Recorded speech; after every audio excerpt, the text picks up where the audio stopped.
সংখ্যানুপাতিক নির্বাচন এখন বাংলাদেশের হট টপিক। এইটা বিএনপি ছাড়া সব দলই চায়, বিএনপি চায় না। এটা খুব বেকুবের মতো প্রশ্ন করি, হ্যাঁ, কিছু মনে করেন না। বিএনপি কেন চায় না আর অন্যরা কেন চায় এটা বলতে পারবেন? আমি শিওর ম্যাক্সিমাম মানুষ এটা বলতে পারবে না, এমনকি দলের কর্মীরাও বলতে পারবে না। আমার এটা বোঝার জন্য মেলা পড়াশোনা করা লাগছে। যাই হোক, বিএনপি জামাত দুই দলকেই বলতেছি, এটা হইতেছে সেই কারিশমা কাপুর কি এডিটর সাহেব, আপনি নায়িকার ছবি দিলেন কেন? আমি কি নায়িকার নাম বলছি নাকি? হ্যাঁ, ও আচ্ছা, সারাক্ষণ ইন্ডিয়ান নায়িকা মাথায় ঘুরে তো, তাই মাঝে মধ্যে মুখ থেকে ফসত করে বের হয়ে যায়। আমি এত করে কইলাম প্রফেসর ইউনূসকে যে এটা ইন্ডিয়ান নায়িকা বিষয়ক মন্ত্রণালয় ব্যানে হামাক তার উপদেষ্টা বানান, উনি আমার কথা রাখলেন না, উনি রাখলেন ভুট্টো সাহেবের কথা। যাই হোক, আলাপে আসি। এটা হইতেছে বয়ান তৈরি, ন্যারেটিভ তৈরি সেই কারিশমা। দুঃখজনক ভাবে এটাই আপনারা ফেল, লাড্ডা গোড্ডা। পাবলিকে হয় আপনার কথা শুনে না বা বুঝাবার পারেন না। এই আলাপটা উঠেছিল গত বছর অগাস্টের শেষ দিকে, হাসিনা পলানোর পর। সেই সময় আমি একটা ভিডিও বানিয়েছিলাম, এই যে এটা আপনারা জানেন, আমি তীব্রভাবে জামাতের সমালোচনা করেছিলাম। আমাকে জামাতে আমি ফোন দিচ্ছেন, ফোন দিয়ে কইলেন দুঃখ করিয়া যে দাদা আপনি আমাদের ইন্ডিয়ার দালাল বানাই দিলেন। আমি বলছিলাম যে শহীদ ভাই, আপনারা মাঝে মাঝে এমন ভুল করেন যে মনে হয় আপনারা স্লিপ ওয়াকিং করিচ্ছেন। স্লিপ ওয়াকিং মানে বুঝেন তো, যে ঘুমের মধ্যে হাঁটে, যেগুলো চেতন নাই, অচেতন অবস্থায় হাঁটিচ্ছে, তো সেভাবে হাঁটে। তা আপনারা ঘুমের মধ্যে হাঁটিচ্ছেন, আপনাদের আঘাত না করলে তো ঘুম ভাঙবি না, তাই না? যাই হোক, আজকে আমরা দেখব আসলে এই পদ্ধতি বাংলাদেশের জন্য ভালো হবে কি, রাজনৈতিক দলগুলো কি বুঝে চাইতেছে আর কি বুঝে বিরোধিতা করছে। আসেন সেটা আমরা একসাথে বুঝে দেখি। আমার আগে ভিডিও থেকে দেখে আসি। আসেন, এই সংখ্যানুপাতিক নির্বাচন বিষয়টাকে আমি কইছিলাম, হ্যাঁ, জামাত 10 দফা প্রস্তাব দিচ্ছে, ভালো কথা, কিন্তু এটার মধ্যে একটা খুব ইন্টারেস্টিং দফা আছে, তা হইতেছে সংখ্যানুপাতিক নির্বাচন। এটার মানে কি জানেন? মানে হইতেছে ধরেন আপনার আসনে মোট ভোট 10 লাখ, মানে মোট ভোটার আর কি। তো ইলেকশন হইলেও বিএনপি পেলো 5 লাখ, জামাত পেলো 3 লাখ। এখন আবার জামাত বলবে আমাদের কম ভোট দিলেন কেন? যাই হোক, এটা হিসাবের জন্য আর কি। আওয়ামী লীগ পেলো ধরেন 1 ভোট, তাও চূড়ান্ত গণনা ক্যান্সেল হয়ে গেল। হ্যাঁ, তো জিতবে তো বিএনপি, তাই না? তো এখন যে জামাত যে 3 লাখ ভোট পেলো, এটা তো পুরাই লস জামাতের জন্য। সে বলতেছে না, 300 আসনে যত ভোট পড়বে সেই ভোট, মোট ভোটের যত শতাংশ, 300 আসনের তত শতাংশ সিট তারে দিতে হবে। তার মানে কোন সিটে আলাদাভাবে যারা জিততেছে না, তারা যদি সব মিলায় 1% ভোটও পায়, তাইলে তারা 3টা সিট পাবে, বুঝছাও? যদি 0.5% পায়, তাইলেও একটা সিট অন্তত পাবে। ছোট দলের জন্য খারাপ না, সিট বাড়ে এতে। ইউরোপের অনেক দেশে সিস্টেম আছে। তাই ন্যাশনাল পলিটিক্সে ছোট দলের একটা ভয়েস আছে, তাহলে তো ভালোই, তাই না? পশ্চিমে তো অনেক কিছুই আছে রাজনীতিতে, তাই না? আমরা জানি পশ্চিমে সেকুলারিজম আনিছি আমরা, আছে তো, আনিনি কে? পশ্চিমে LGBTQ রাইটস এর ইস্যু আছে, আমাদের দেশের লোকেরা মেনে নিবে? পশ্চিমে মদ খাওয়া, জুয়া, ক্যাসিনো মেনে নিবে? আমাদের দেশে মেনে নিবে না। তার মানে পশ্চিমে আছে, এটা কোনো সাফাই হইতে পারে না। হ্যাঁ, ছোট দলের জন্য এটা ভালো। তা জামাত কি ছোট দল নাকি? মনে করিছে যে চিরজীবন সে ছোট দল থাকবে? ওই যে আছে না সেকেন্ড ডিভিশনে খেলা, ওই চিরজীবন সেকেন্ড ডিভিশনে খেলবি জামাত? আজ আমরা দেখবো যে এই ইস্যুটা আমাদের গ্রহণ করা উচিত কিনা, করলে কেন উচিত, না করলে কেন উচিত না। তো শুনলেন তো, এখানে আর একটা বিষয় যুক্ত করা দরকার। তাই হচ্ছে এই সংখ্যানুপাতিক নির্বাচন আপনি ক্যান্ডিডেটকে ভোট দেন না, আপনি মার্কাক ভোট দেন, মার্কাত ছাপ্পা দেন। ক্যান্ডিডেট যায় কইতো আমাক ভোট দিলে আমি আপনার ব্রিজ ভেঙে দেবো, টুকু আমি আমাক ভোট দিলে আমি আপনার ব্রিজ ভেঙে দেবো, এটা কবে না, কবে আমার দল ক্ষমতাতে আসলে ব্রিজ ভেঙে দিবি, টুকু ব্রিজ ভেঙে দিবি, বুঝাও? তো এখন এই পদ্ধতি কেন দলগুলা চায় আমি কোনো অনুমান করব না, আমি ওনাদের দলীয় ডকুমেন্ট থেকে দেখাই দিব। আমি সব দলেরটা দেখাইতেছি না, আমি জামাতেরটা দেখাই, কারণ জামাতই এই সংখ্যানুপাতিক নির্বাচন চাওয়া সবচেয়ে বড় দল। তারা কি বলে এই দাবির পক্ষে আর্গুমেন্ট হিসেবে? আসেন সেটা একটু বুঝে দেখি। জামাতের সাবেক আমির গোলাম আজম সাহেব এই বইটা লেখেন 2005 সালে, সংখ্যানুপাতিক নির্বাচন নিয়ে। এখানে জামাতের সব আর্গুমেন্ট লেখা আছে। এছাড়াও আরো কিছু ইন্টারেস্টিং কথা আছে, পড়তে পড়তে পাইলাম, সেগুলো নোক্তা দিয়ে রাখবো, আর সম্ভব হলে আলাপ করব। ওনারা পটভূমিতে 3 নম্বর প্যারাত লিখেছেন, এডিটর সাহেব দেখান, সিপি ভিউ চাইছে, এটা ওনারা আনন্দে পারলে নৃত্য করেন। সিপি ভিউ চাইছে, কথা কইছে আনন্দের আর সীমা নাই। হ্যাঁ, আরে সিপি ভিউ চাইলে তো এটা আপনাদের জন্য হারাম হওয়া উচিত। তা না, ওনার প্রগতিশীল কুরকুরানি উঠেছে, সিপিবি চাইছে, ওনারা লাভ দিয়ে উঠেছে। তারপর কইতেছে এরশাদও কইছে, সিপিবি এরশাদ কইছে, এরশাদ আর সিপিবি এই দুইটার চাইতে বড় ইন্ডিয়ান মাল বাংলাদেশে আছে নাই। তো এরশাদ আর সিপিবি একসাথে যেটা চায়, এটা যে ইন্ডিয়ার পলিসি, এটা বুঝেন না। বাল থেকে তো তাল তলায় গেছে, এই সহজ সমীকরণ বুঝেন না।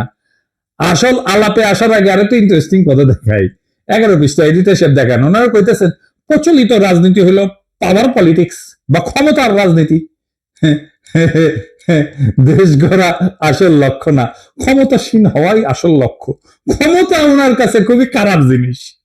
খোদা আমার উঠে নাও, নয়তো দড়ি ফেলাও, ব্যয় উঠে যায়। হ্যাঁ, রাজনীতি তো ক্ষমতার জন্য। রাজনীতি জিনিসটা কি কন্ত, এটাই তো বুঝেন না আপনারা। এবং সেজন্য বলি মাঝে মাঝে জামাত রাজনৈতিক দলই হয়ে উঠতে পারেনি। জামাতের একটা ইমাজিনেশনের বাংলাদেশ আছে, আছে কিনা? আছে তো। কল্পনার একটা বাংলাদেশ দেখে তারা, তাই না? বিএনপিও দেখে, আমিও দেখি, আপনিও দেখেন। আমাদের সকলের ইমাজিনেশনের বাংলাদেশ আলাদা। বিএনপি যে বাংলাদেশ চায় সেটা জামাতের সাথে মিলবে? মিলবে না। জামাত যারা করেন তাদের ইমাজিনেশনের বাংলাদেশ একই, তাই তারা একটা দল করে।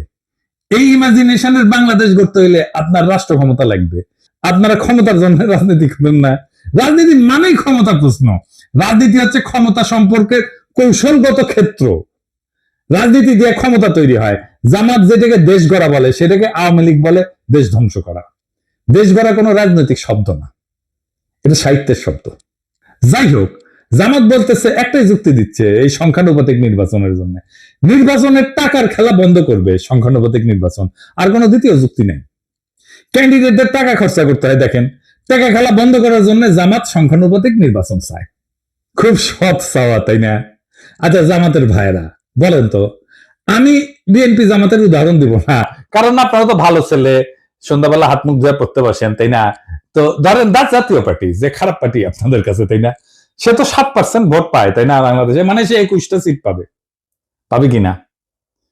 21টা না পেলে 15টা পাবে, 15টা না পেলে 10টা পাবে, 10টা না পেলে 5টা তো পাবে নাকি?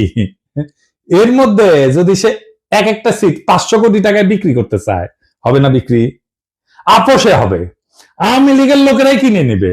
মজা তো, এলাকায় যাইতে হইলো না, মারপিট করতে হইলো না, ক্যাম্পেইন করতে হইলো না, ভোট কেন্দ্র দখল করতে হইলো না, এমনকি রাজনীতি করতে হইলো না, আপনাকে এমনকি নমিনেশনও কিনতে হইলো না। শোনা যায় নমিনেশন দিয়ে অনেকে টাকা পয়সা নেয় আর কি, অনেক দল আর কি।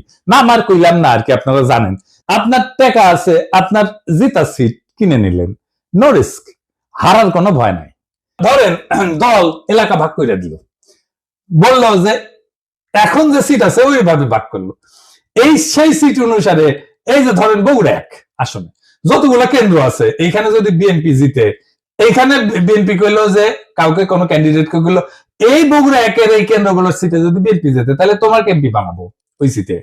তুই ক্যান্ডিডেট খরচা করবে না জেতার জন্য, পারবেন টাকার খেলা কমাইতে, বরং বাড়াই দিবেন টাকার খেলা, আরো কেন্দ্রীভূত কইরা দিবেন। কারণ ওই পাবলিককে জনগণ ভোট দেবে না, ওই পাবলিককে সিলেক্ট করবে দলের নেতা। আর কি কি সমস্যা আছে?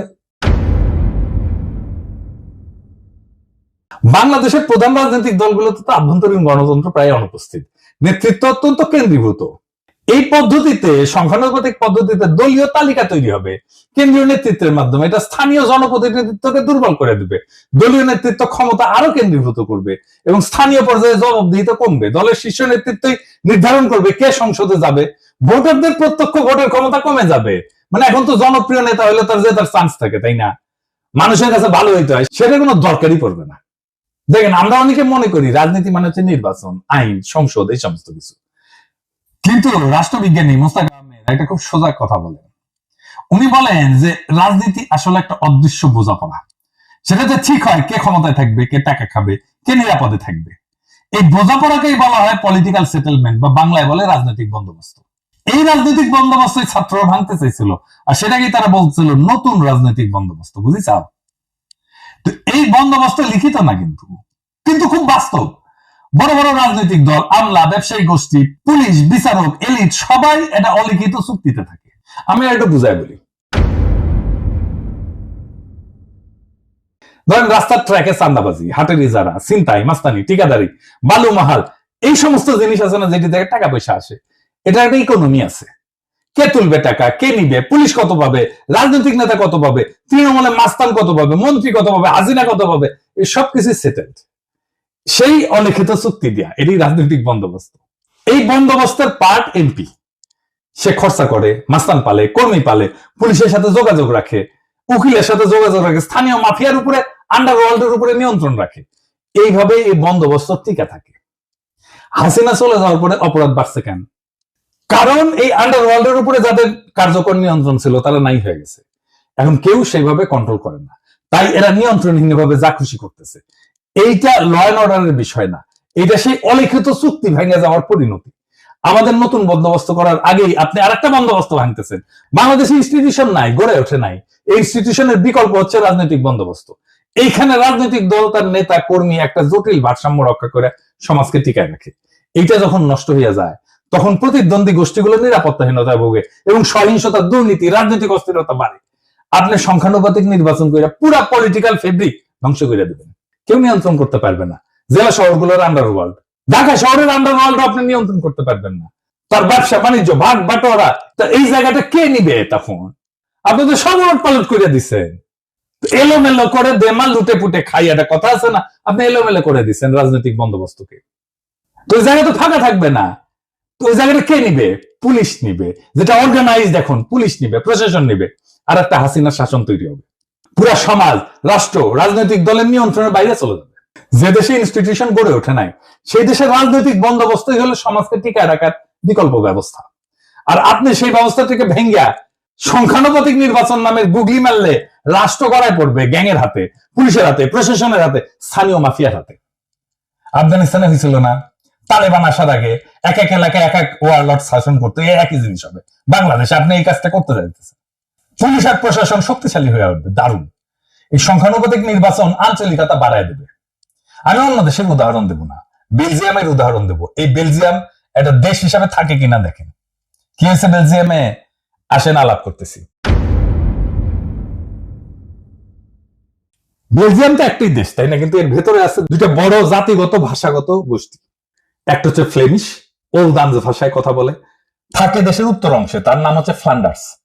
আর দুই নম্বর হচ্ছে ওয়ালুন, ফরাসি ভাষায় কথা বলে, থাকে দেশের দক্ষিণ অংশে, নাম হচ্ছে ওয়ালোনিয়া। এরা কিন্তু আলাদা ভাষায় কথা বলে, আলাদা স্কুলে পড়ে, আলাদা গণমাধ্যম আছে তাদের জন্য, এমনকি আলাদা রাজনীতি করে, দল আলাদা এই দুই গ্রুপের। এবং এই বেলজিয়ামে সংখ্যানুপাতিক ভোট আছে। এই পিয়ার সিস্টেমে ভোট যতই ছোট হোক, আলাদা পরিচয়ের দল সংসদে ঢুকে পড়ে। এর ফলে বেলজিয়ামে গড়ে উঠছে শুধু ফ্লেমিশ স্বার্থ নিয়ে কাজ করে এমন দল, যেমন এনভিএ।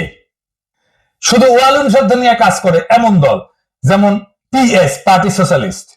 এরা কিন্তু জাতীয় স্বার্থ দেখে না, কেবল নিজেদের অঞ্চলের স্বার্থ দেখে। ফলে সার্বজনীন রাজনীতি আর হয় না, হয় আঞ্চলিক স্বার্থের জন্য রাজনীতি। এর ফলাফল কি? সরকার গঠন করতে পারে না। ফ্লেমিশ আর ওয়ালুন এদের মতানৈক্য চূড়ান্ত।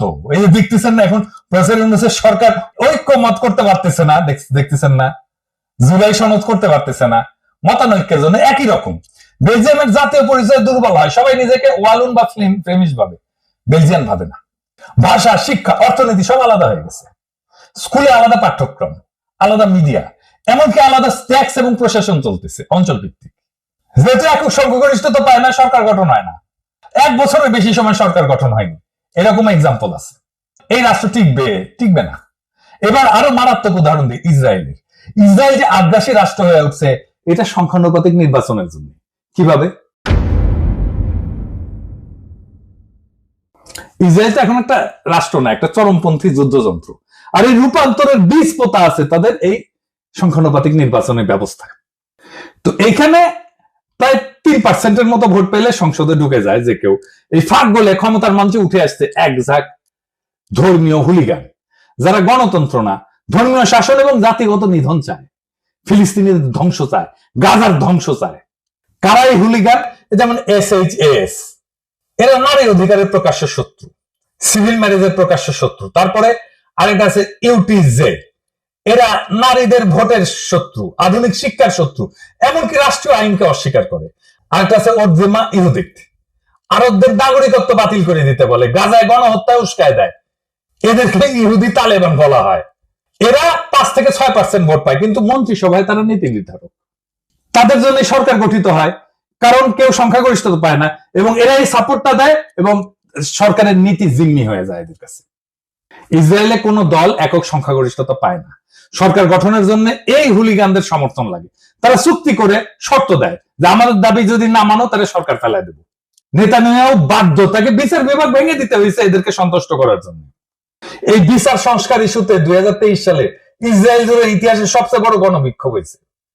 এই এদেরই নেতা এই বেন গাভির আল-আকসায় যায় বলছে আরবদের সরাও, এটা আমাদের। এটার ফলে কিন্তু হামাস রকেট ছড়ে, তারপরে যুদ্ধ শুরু হয়, বুঝেছেন? এবং মন্ত্রিসভায় যারা যারা আছে এই যে এই ছোট দলগুলা হুলিগানদের, তারা বলছে গাজায় জনসংখ্যা কমাও, পানি বিদ্যুৎ বন্ধ করো, বোমা দিয়ে তাদেরকে ছারখার কইরা দাও। এই যুদ্ধ ছিল ধর্মীয় প্রতিশোধে পরিচালিত গণহত্যা এবং এই গণহত্যা করছে এই সংখ্যানুপাতিক নির্বাচনে ফাঁক গলিয়া ঢুকে গেছে যারা, তারা বাংলাদেশে একই ধরনের ঘটনা ঘটবে। এমনকি ইরান যুদ্ধে রাজনীতিকে বানানো হয়েছে ধর্মীয় জিহাদ। এই ওরজেমা ইহুদির এরা বারবার বলছে ইরানকে সরাসরি আক্রমণ করো। এই যুদ্ধকে তারা বলছে জুইস ডেস্টিনি। কূটনীতি, আন্তর্জাতিক আইন, আঞ্চলিক স্থিতিশীলতা সব ফালতু, শুধু যুদ্ধ, আগুন আর দখল চাই এদের জন্য। এবং এই প্রপোর্শনাল রিপ্রেজেন্টেশন সংখ্যানুপাতিক নির্বাচনের জন্য ইসরায়েল এখন একটা চরমপন্থীদের রাষ্ট্র হয়ে গেছে, যেখানে 5% উন্মাদ একটা দেশের 95% ভবিষ্যৎ নিয়ন্ত্রণ করে। ইসরায়েল আজকে প্রমাণ যে সংখ্যাগত সমতা মানে রাজনৈতিক সুস্থতা না, প্রপোর্শনাল রিপ্রেজেন্টেশন মানে ক্ষমতা বিকেন্দ্রীকরণ না, জনগণের ক্ষমতায়ন না, অনেক সময় চরমপন্থার কেন্দ্রীভবন হয়। আপনারা রাজনীতিতে আপনার কল্পনার ইমাজিনেশনের বাংলাদেশ করবেন, কিন্তু সেই ইমাজিনেশনের ভেতরে এই বাস্তব দেশের জনগণ, এই মানুষের মুখ, তাদের যন্ত্রণার বাস্তবতা তো অনুপস্থিত। রাষ্ট্রটা কি ল্যাবরেটরির এক্সপেরিমেন্ট রে ভাই, যে একটা জিনিস ট্রাই করব, আবার দেখব, ভুল হবে, আবার দেখব? তা তো না। ইসরায়েলের মতো রাষ্ট্র চরমপন্থার হাতে কুক্ষিগত হয়ে গেছে এই সিস্টেমের কারণে। বেলজিয়ামের মতো রাষ্ট্র বিভক্ত হয়ে যাইতেছে ভাষার দাঙ্গায়। বাংলাদেশকে নিয়ে কি সেই পথে হাঁটতে চান? আমরা কি দেখতে যাচ্ছি? এমন একটা দেশ যেখানে ভোটার থাকবে কিন্তু কোনো প্রতিনিধিত্ব থাকবে না, যেখানে রাজনীতি থাকবে কিন্তু রাষ্ট্র থাকবে না, যেখানে রাষ্ট্রের নিয়ন্ত্রণ থাকবে স্থানীয় গ্যাং, পুলিশ আর প্রশাসনের হাতে। শক্তিশালী ইনস্টিটিউশন না গড়ে ওঠায় যে রাষ্ট্রের প্রত্যেকটা জেলা এখনো একটা রাজনৈতিক বন্দোবস্তের মধ্যে টিকে আছে, এই প্রপোর্শনাল রিপ্রেজেন্টেশন সংখ্যানুপাতিক নির্বাচনে আইসা সেই সামাজিক ভারসাম্য ধ্বংস করে দেবে, রাজনৈতিক ভারসাম্য ধ্বংস করে দেবে। নতুন কিছু গড়ার আগে পুরোনোটাকে ভেঙে ফেলতে চাইলে দায়িত্ব তো আপনার রে ভাই। কিন্তু যদি আপনি না জানেন কি ভাঙতেছেন, তাহলে আপনি তো স্থপতি না, আপনি তো ধ্বংসের কারিগর। বাংলাদেশ আজ এক ক্রসরোডে দাঁড়ায় আছে। কিছু দলের ভুল সিদ্ধান্ত, কিছু বুদ্ধিজীবীর নির্বোধ গুগলি আর কিছু বিদেশি থিঙ্ক ট্যাঙ্কের ঠাইসা দেওয়া এক্সপেরিমেন্ট, এসব মিলে আজ রাষ্ট্র এক ভয়ঙ্কর জুয়া খেলায় ঢুকে পড়ছে। একটা দেশ যেটা গণতন্ত্র ছিল ভঙ্গুর, আইনের শাসন ছিল কাগুজে, সেই দেশে আপনি যদি রাজনৈতিক বন্দোবস্ত না রেখা এই সংখ্যানুপাতিক নির্বাচনের সিস্টেম চাপায় দেন, তাহলে ওরা গড়ে উঠবে তা গণতন্ত্র না, তা হবে পলিটিক্যাল মাফিয়ার এনক্লেভ। আর মানুষ শুধু ব্যালটের সেরা কাগজ হয়ে থাকবে। আমরা কি একটা রক্তাক্ত বিপ্লবের পরে এমন একটা পরিণতি চাইছিলাম? বিচারের ভার আজকে আপনাদের উপরে দিলাম। এই দেশ ধ্বংস কইরেন না, এই দেশ ধ্বংস হয়ে যাবে যদি আপনাদের বিবেচনাবোধ অন্ধকার হয়ে যায়, আপনাদের জাজমেন্ট যদি ক্লাউডেড হয়ে যায়। সেই রাস্তায় আমরা হাঁটতে চাই না, আমরা বিপ্লবের রাস্তাতে হাঁটতে চাই। বিপ্লবকে পরিপূর্ণভাবে বিজয়ী কইরা বাংলাদেশকে একটা নতুন রাষ্ট্র করতে চাই। ইনকিলাব।